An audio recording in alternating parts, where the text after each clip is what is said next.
नमस्कार आदरणीय पवार साहेब, माननीय राऊत साहेब, माननीय बाळासाहेब, माननीय शशिकांत शिंदेजी, संग्राम दादा, माननीय नाना नवले, माननीय अशोक अण्णा, जयदेवराव गायकवाड, शंकर मांडेकर, देवीदासजी, कुलदीप तात्या, जगन्नाथ बापू, प्रकाश मस्के, माणिकराव झेंडे, विजय कोलते, महादेव कोंडरे, सक्षना सलगर, भारतीताई, मेहबूब, स्वातीताई, रविकांत, स्वातीताई दगडे, स्वप्नील गायकवाड, प्रताप शिळीमकर, विकास लवांडे, महेश ठापरे, शंकर नाना बुरुक, शैलेश सोनावणे, ज्ञानेश्वर शिंदे, रवींद्र बांदल, नाना राऊत, संतोष रेणुसे, दीपक नामगुडे, गणेश खुटवड, प्रमोद लोहारे, सुदामा पैंगळे, आज या कार्यक्रमासाठी उपस्थित राहिलेल्या वहिनी संग्रामदादांच्या वहिनी ज्या आज या कार्यक्रमाला आल्या, तुमचंही मी मनापासून स्वागत करते. खरं तर इथे बसल्या बसल्या माझं आणि भोरचं नातं आणि हा प्रवासाचा मी विचार करत होते. मी पहिल्यांदा 2007 साली बारामती लोकसभा मतदारसंघाचा निर्णय काँग्रेस आणि राष्ट्रवादीने घेतला की मी लोकसभा लढणार. आणि तेव्हा 2007 साली मी पहिल्यांदा या भोर आणि या भागात आले. आधी अनेक वेळा गड आणि किल्ले चढायला आले होते, पण एक राजकीय पार्श्वभूमी घेऊन पहिल्यांदा मी तेव्हा आले. मला अजूनही तो दिवस आठवतोय. खेड शिवापूरला कोंडे देशमुखांचं घर आहे. भालचंद्र जगताप आणि मी गाडीने आलो पुण्यावरनं, आणि मी संपतराव जेडे आणि अमृतदादा रावळ या दोघांना भेटले. आणि त्यानंतर माझा प्रवास आणि ह्या भागातल्या सगळ्या लोकांचं नातं माझं सुरू झालं. या सगळ्यांच्या आशीर्वादाने मी पहिल्यांदा थोपटे साहेबांच्या घरी गेले. थोपटे साहेबांच्या घरी जाऊन थोपटे साहेबांचा आशीर्वाद घेतला. आणि त्यानंतर माझ्या या संपूर्ण भागात भोर, वेल्ला, मुळशी या भागामध्ये कामाला मी सुरुवात केली. नानांचा तर अधिकारच आहे माझ्यावर, त्याच्यामुळे अशोक अण्णा आणि नाना आणि थोपटे साहेब या तिघांच्या आशीर्वादाने माझ्या कामाची सुरुवात झाली.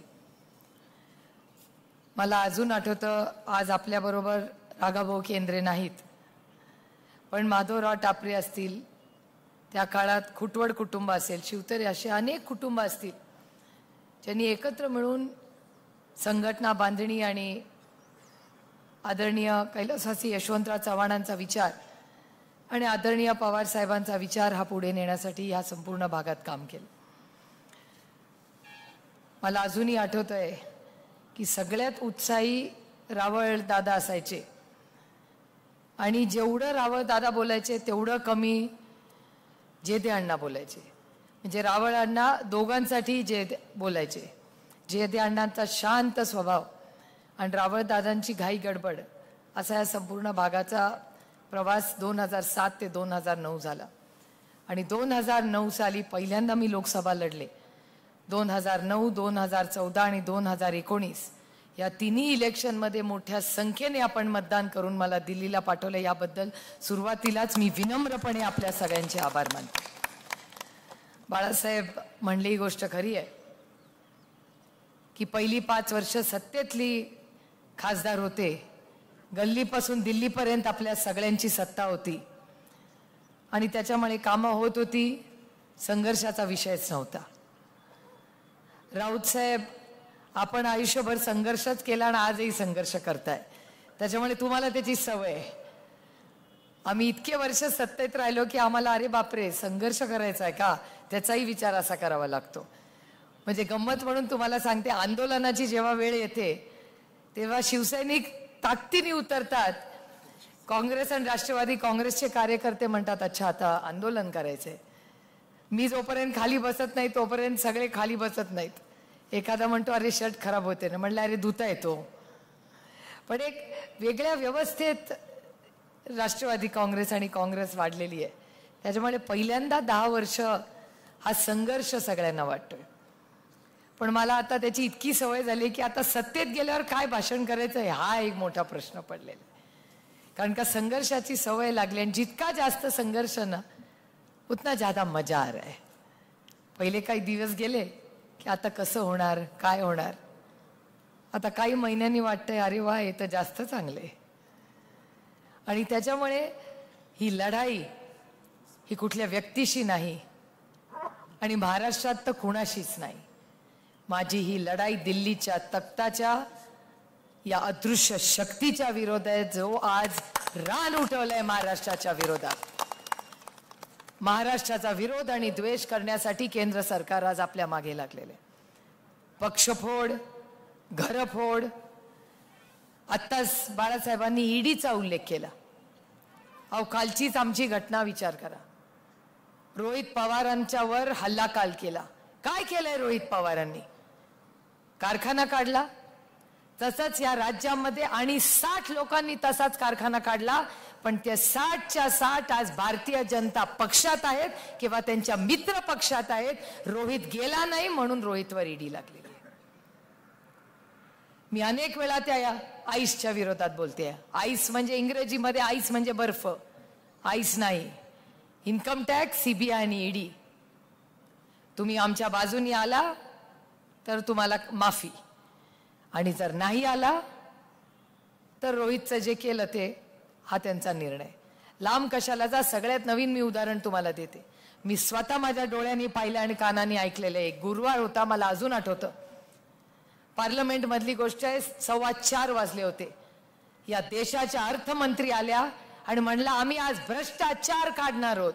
म्हणलं कोणाचा भ्रष्टाचार? तर म्हणले काँग्रेस आणि राष्ट्रवादी काँग्रेस पक्षाचा. म्हटलं 9.5 वर्ष सत्तेत होता तेव्हा नाही तुम्हाला आमचा भ्रष्टाचार दिसला, आता काय झालं की तुम्हाला भ्रष्टाचार दिसायला लागला आमचा? त्या आल्या आणि 4:15 वाजता म्हणले हा घ्या इंग्रजीत व्हाईट पेपर म्हणजे पांढरा कागद. म्हटलं कसला पांढरा कागद? तर हा भ्रष्टाचाराचा पांढरा कागद. आम्ही म्हणलं कुठला भ्रष्टाचार? पहिला भ्रष्टाचाराचं नाव आदर्श भ्रष्टाचार. आता भ्रष्टाचारी आदर्श होतोय पहिल्यांदाच ऐकायला मिळालं. हा आरोप मी नाही करत आहे, भारतीय जनता पक्षाच्या देशाचे अर्थमंत्री करताय. 4:15 वाजता गुरुवारी तो आरोप केला. आम्ही वाचला आणि म्हणले काय जुनच दिसतंय काहीतरी. मी म्हणत नाहीये तो आदर्श भ्रष्टाचार आहे, भारतीय जनता पक्ष आणि त्यांचे मित्र पक्ष म्हणत होते. झाला आज आला गुरुवार, आला शुक्रवार. शुक्रवारी 11:15 वाजता चर्चा सुरू झाली आणि त्यांनी सांगितलं या देशात सगळ्यात जास्त भ्रष्टाचार वीर पत्नींच्या विरोधात कोणी केला असेल तर तो काँग्रेस पक्षाने केला आणि त्याला जबाबदार कोण आहे तर त्या माणसाचं नाव अशोक चव्हाण आहे. हे मी म्हणत नाहीये, भारतीय जनता पक्ष म्हणत होती.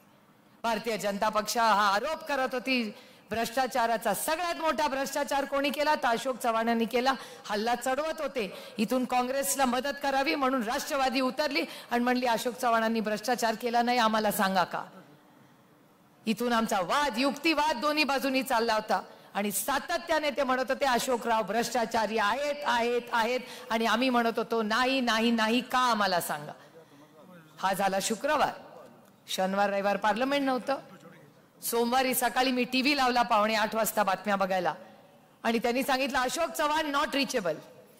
म्हटलं सकाळी 7:45 वाजता माणूस झोपला असेल, माणूस मोबाईल फोन करून बंद केला असेल, चालायला गेला असेल. नॉट रिचेबलचा अर्थ काय? कदाचित पत्रकारांना माहिती असेल. मी काय फार लक्ष दिलं नाही. दुपारी 2 वाजता पत्रकार आले. अहो अशोकराव सापडले. म्हटलं कुठे? ते म्हणले भारतीय जनता पक्षाच्या ऑफिसमध्ये सापडले. म्हटलं तिथे कसे काय गेले? ते वाट चुकली का काय? तिथे पण ते म्हणलेच भारतीय जनता पक्षाच्या ऐवजी काँग्रेस पक्षाचे अध्यक्ष यांच्या चॅनलवर पाहिलं मी. आणि ज्या गुरुवारी त्यांच्यावर आरोप झाला भ्रष्टाचाराचा, ज्या शुक्रवारी भारतीय जनता पक्षाने सांगितलं की आमच्या वीर पत्नी आहे ज्यांचा नवरा गेलाय, युद्धामध्ये गेलाय, त्या माऊलीचे पैसे कोणी घेतले तर ते अशोक चव्हाणांनी घेतले. हे मी म्हणत नाहीये, हा आरोप मी करत नाहीये, हा भारतीय जनता पक्षाने केलाय त्या अशोक चव्हाणांवर. ह्या झाला गुरुवार, शुक्रवार, शनिवार रविवार सुट्टी, सोमवारी प्रवेश, मंगळवारी फॉर्म भरला आणि बुधवारी भारतीय जनता पक्षाचे खासदार म्हणून त्यांचा शपथविधी.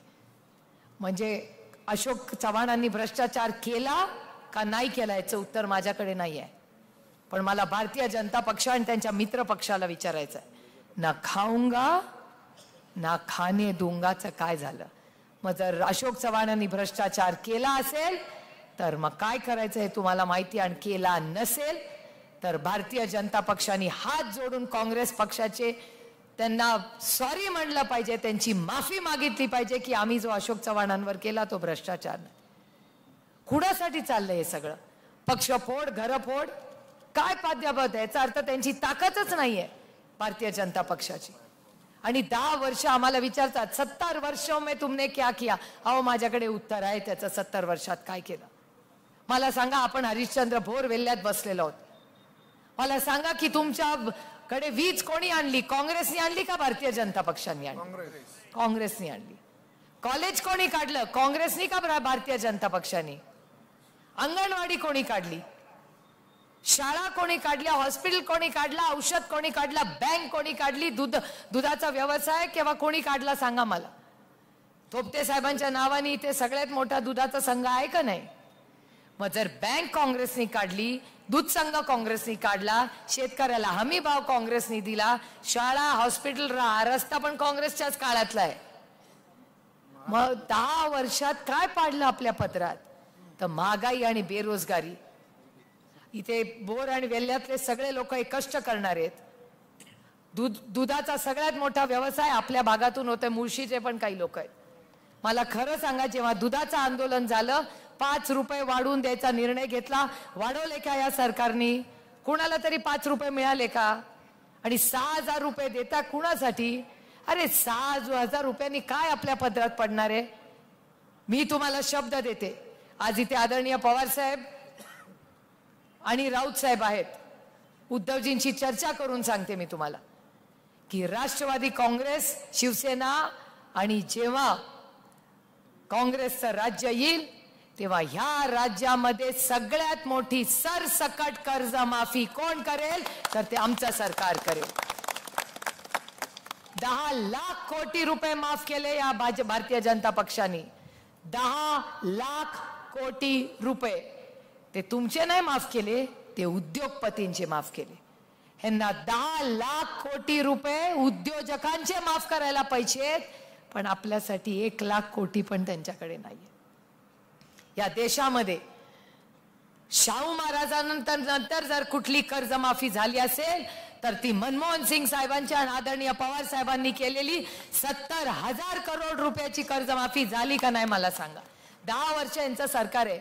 माझी मागणी आहे या सरकारकडे, सरसकट कर्जमाफी करा, आमचं विजेचं बिल ही माफ करा, ही आमची मागणी आहे या सरकारकडे. आणि त्यांनी नाही केलं तर आपलं सरकार गेल्यावर, आता आपलं सरकार येईल, यांचं सरकार जाणारच आहे, आणि हे गेल्यावर आपण हे सगळे निर्णय घ्यायचे. आज मी या व्यासपीठावरनं थोपटे साहेबांची, सोनियाजींची आणि उद्धवजींची मी मनापासून जी विनंती केली होती की मला इथून पुन्हा एकदा संधी द्या, आणि त्याला होकार दिल्याबद्दल त्यांचे मनापासून, अंतःकरणातून मनापासून आभार मानते. मागच्या आठवड्यात कुलदीप तात्या, संग्राम भाऊ आणि आम्ही एक अतिशय चांगली मीटिंग घेतली, आणि त्या मीटिंगमधून आज तुम्ही बघताय तिन्ही पक्षाचे कार्यकर्ते हे पूर्ण ताकदीने कामाला लागले. त्याच्यामुळे ही अशी अप्रतिम सभा आज इथे होते, आणि खूप अपेक्षेने ही सभा झालेली आहे. अपेक्षा काय? विकास. कुठला विकास कमी झालाय हो इथे? विकासाचं पुस्तक जरा माझी आणि संग्रामदादांचं, आमचं विकासाचं जरा पुस्तक बघा. इतक्या वर्षात सगळ्यांनी जो टप्प्याटप्प्याने विकास केला तोच विकास पुढे नेण्याचं काम हे संग्रामदादा आणि मी या संपूर्ण भागात करतोय. आज आमच्यावर टीका टिप्पणी होते, आपलेच लोक विरोध करतायत, त्यांच्या काय अडचणी आहेत आपल्याला सगळ्यांना माहिती आहे, त्याच्यामुळे मी काय वेगळं त्याच्यावर बोलणं गरजेचं नाही. पण मी एक तुम्हाला शब्द देऊ शकते की आम्ही पूर्ण निष्ठेने महाविकास आघाडीसाठी, राऊत साहेब आमची एक मीटिंग झाली मागच्या आठवड्यात, आणि आम्ही सगळ्यांनी ठरवलं आज आता किती सीट लढणार ह्याच्यावर आम्ही भाषण करणार नाही. मला जेव्हा विचारतात राष्ट्रवादी काँग्रेस किती सीटवर लढणार, मी सांगते आम्ही 48 सीट आम्ही लढणार आहोत. त्याच्यामुळे ज्या ज्या सीट जो लढेल तिथे पूर्ण ताकदीने एकामेकासाठी आपण सगळे काम करणार आहोत। आज या भागामध्ये किती गोष्टी झालेल्या आहेत। पर्यटनासाठी आपण निधी आणला। संग्रामदादा, तुम्हाला आठवत असेल आपली सत्ता असताना मी उद्धवजींचे आभार मानते की उद्धवजींनी आपल्या सईबाईंच्या समाधीसाठी 1-2 नाही, राऊत साहेब 350 कोटी रुपये 350 कोटी रुपयाचा निधी हा महाविकास आघाडीच्या काळात काँग्रेस, राष्ट्रवादी आणि उद्धवजींच्या सरकारने केलेला आहे। किती आणि तुम्हाला आपला तोरणा असेल, राजगड असेल, हे सगळा निधी कधी आला? तो महाविकास आघाडीच्या हर घर जल जी स्कीम आहे त्याच्यावर कुणाची सही आहे? गावात गावात त्या पाण्याच्या स्कीम झाल्या। कोणी केल्या त्या स्कीम? त्या महाविकास आघाडीच्या काळात झालेल्या आहेत। आज सगळीकडे जी टाकी दिसते ना, आता अनेक ठिकाणी म्हणतात भ्रष्टाचार झाला, ते नाही मला माहिती। माझ्या मतदारसंघाचं मी तुम्हाला सांगू शकते। बाहेर राज्यात काय झालंय हे पत्रकार बोलत असतात अखंड। या पत्रकारांचे आरोप आहेत, त्याला मी नाही जबाबदार। त्याला जिथे जिथे असतील तिथे तुम्ही करून घ्या। म्हणून मी मागणी केली आहे की महाराष्ट्र सरकारने एक व्हाईट पेपर काढला पाहिजे, हर घर जल। जिथे जिथे जर भ्रष्टाचार झाला असेल तो पारदर्शकपणे भारतीय जनता पक्षाने या राज्याला सांगितला पाहिजे। आरक्षणाचा मुद्दा आहे, मगाशीच मला कोणीतरी भेटलं। आरक्षणावर त्यांची अपेक्षा आहे की आपण सगळ्यांनी बोलावं। अर्थातच मराठा, धनगर, लिंगायत, मुस्लिम समाज आणि भटक्या विमुक्त समाजाच्या आरक्षणासाठी सगळ्यात जास्त कोण खासदार बोलला असेल या राज्यामध्ये आणि या देशामध्ये, त्या खासदाराचं नाव सुप्रिया सुळे। आरक्षणाची मागणी जी आपल्या सगळ्यांचीच आहे, चर्चेला आम्ही तयार आहोत। तुम्ही चर्चा करावं, आमच्या घराच्या बाहेर येऊन बसले। ही सक्सेनाला माहिती आहे सगळं। सक्सेना आज आवर्जून आली आहे उस्मानाबादवरनं। आमच्या घराच्या बाहेर येऊन देवेंद्रजी म्हणले होते की पहिले एक आम्हाला संधी द्या, पहिल्या कॅबिनेटमध्ये धनगर समाजाला आरक्षण देऊ। मराठा समाजाचं आरक्षण तेच केलं, फसवणूक नाही झाली।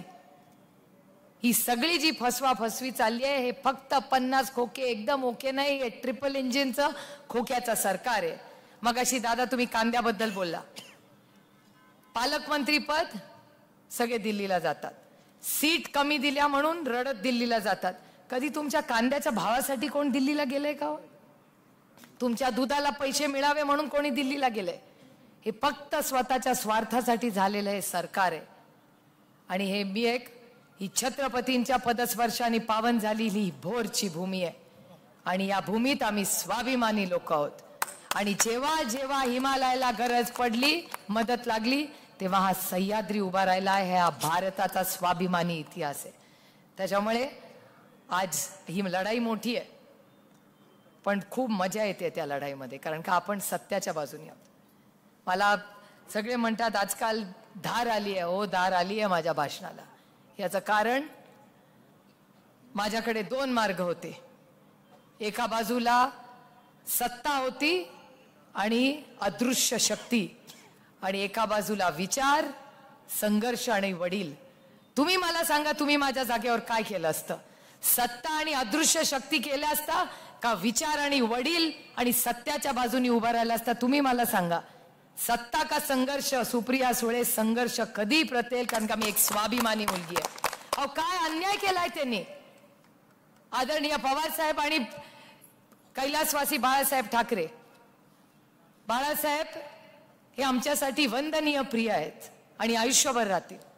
उद्धवजी आम्हाला मोठ्या भावासारखे आहेत। बाळासाहेब हयात असताना पक्ष पहिला स्थापन कोणी केला? बाळासाहेब ठाकरेंनी केला। बाळासाहेब हयात असताना त्यांनी तो पक्ष उद्धवजींकडे दिला आणि 10 वर्ष उद्धवजींचं काम बघून त्यानंतरच आपण सगळ्यांनी, त्या काळातले पण आज जे तिकडे गेलेत ना, त्यांनी उद्धवजींनाच नेता मानलं होतं। आणि नंतर काय झालं? अदृश्य शक्तीने काय जादू केली आपल्याला माहिती नाही, पण माझी सगळ्या कार्यकर्त्यांना विनंती आहे, तुम्ही म्हणता ना शिवसेना, युबीटी बीबीटी काही नाही आहे। आपल्या सगळ्यांसाठी एकच सेना आहे जी उद्धवजींची शिवसेना आहे। आता ज्यांनी काय चोरून बोरून नेलंय त्याला काय किंमत नाही। आणि राष्ट्रवादी काँग्रेस पक्षाची तीच परिस्थिती आहे। राष्ट्रवादी काँग्रेस पक्ष स्थापन आदरणीय पवार साहेबांनी केला। पक्ष आणि चिन्ह त्यांचाच त्याच्यावर अधिकार आहे, म्हणून आमची लढाई त्यांच्याशी तत्वाची आहे। अरे प्रेमाने मागितलं असतं, दिलदारपणे दिलं असतं, पण ही अदृश्य शक्तीची लढाई ही मराठी माणसाच्या विरोधात आहे. आज बाळासाहेब ठाकरे, आदरणीय पवार साहेब, थोपटे साहेब, नवले साहेब, कोण आहे ती सगळे लग ही महाराष्ट्राच्या मातीत उभी, शून्यातून उभे केलेले मोठे नेते आहेत. ती महाराष्ट्राची आन बान आणि शान आहेत. आणि जर अदृश्य शक्तीला वाटत असेल की ते इथे येऊन महाराष्ट्राला वाटोळं करतील, ते आम्ही करू देणार नाही. अहो आमच्याकडे बघा परवा काय झाले. इंदापूरला हर्षवर्धन पाटील भारतीय जनता पक्षाचेच नेते आहेत, पण आमचे भाऊ आहेत. मी कधी विसरणार नाही भाऊंनी मला कधी मदत केली आहे. हर्षवर्धन पाटलांवर शिवीगाळ केली. मी प्रत्येकाला इथे सांगते, दमदाटी करायची नाही. हा बारामती लोकसभा मतदारसंघ आहे आणि मी तिथली खासदार आहे, मी इथली लोकप्रतिनिधी. आज नंतर कोणीही कुणालाही दमदाटी केली ना तर ढाल म्हणून पहिली सुप्रिया सुळेची त्यांची गाठ आहे त्याच्यानंतर तुम्हाला. त्याच्यामुळे दमदाटीला बिलकुल घाबरू नका.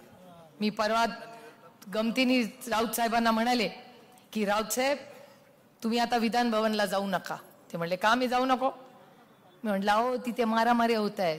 ते म्हणले ती नुसती मारामारी आहे, माझं डोकं कोण फोडत नाही, मी 4 फोडून येईन, मला नाही कोणी घासत. खरंच आहे गोष्ट, याला मान दाद दिली पाहिजे आपण. अनिल देशमुख, नवाबबाई आणि राऊत साहेब तर समोरच आहेत. ते नाही ईडी पिढीला घाबरले. राऊत साहेब 3 महिने आत जाऊन आले तरी तोफ आपली कायमच आहे, नाही कुणाला घाबरत. हे तर पाहिजे, म्हणून ते स्वाभिमानी आहेत. आणि म्हणून आवर्जून त्यांना आम्ही या छत्रपतींच्या पावन झालेल्या भूमीमध्ये बोलवलं. कारण का राऊत साहेब तुम्हाला जे संग्रामदादा म्हणली ही गोष्ट खरी आहे. रोज 10 वाजता तुम्ही फटाक्याची माळ लावून देता, दिवसभर फटाके चालतात. राऊत साहेब एक शब्द काढत नाही, दिवस बाकीचे फडफड फडफड करत राहतात. आणि मग दुसऱ्या दिवशी नवीन काहीतरी.